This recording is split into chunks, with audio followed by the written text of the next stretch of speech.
All right, well, I've moved down to 4 or 5 yards from the target here. You can see this is at my home range, and I've got some old blocks and an old Glendale here that's pretty shot up. What we're gonna do is we're gonna try to set up our pins now so that they're accurate. And the first thing we're gonna do is we're gonna set up the windage, left or right.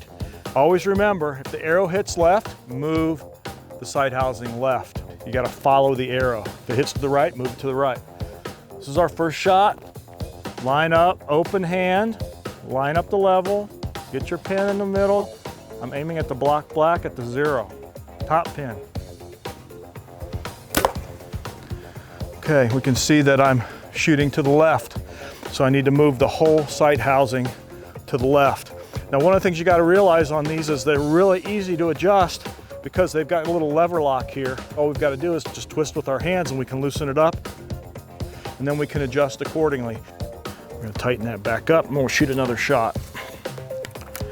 It's one arrow from 5 yards and we're just this far off. That's top pin.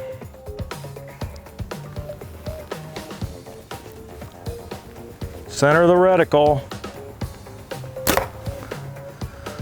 Okay, I've moved it a little bit too far. Now it's over to the right. So I'm gonna move it back.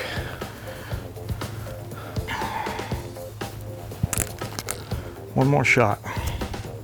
Follow the arrow always.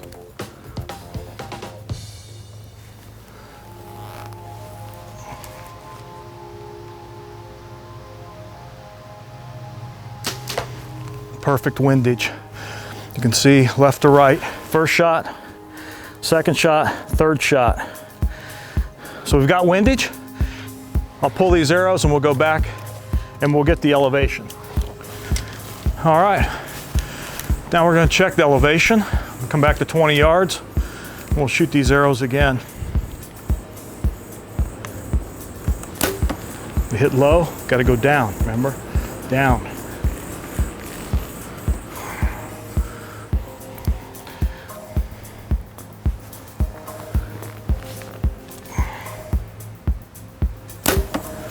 Looks pretty good, good height.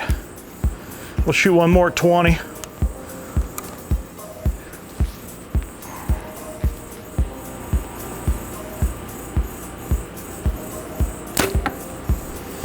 Yeah, I'm happy with that.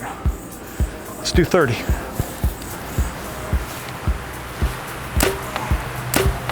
All right, one of the things I want to show you here, you can see how these pins are gapped for 20 and 30.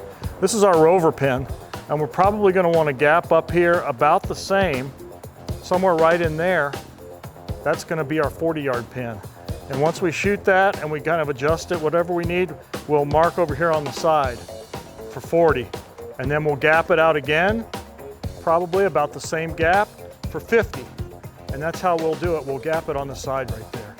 Now on the IQ Bowsight, you can also adjust the Y-axis. And you do that with these 2 screws that are right here, that are attached here. You can loosen those and you can actually adjust the housing a little bit canted this way or a little bit canted that way. And that'll help you to line up your pins if you need to, or help adjust if you cant your bow slightly. So remember that you've got that second axis that you can work with on the IQ and the IQ Pro Hunter with the rover sight.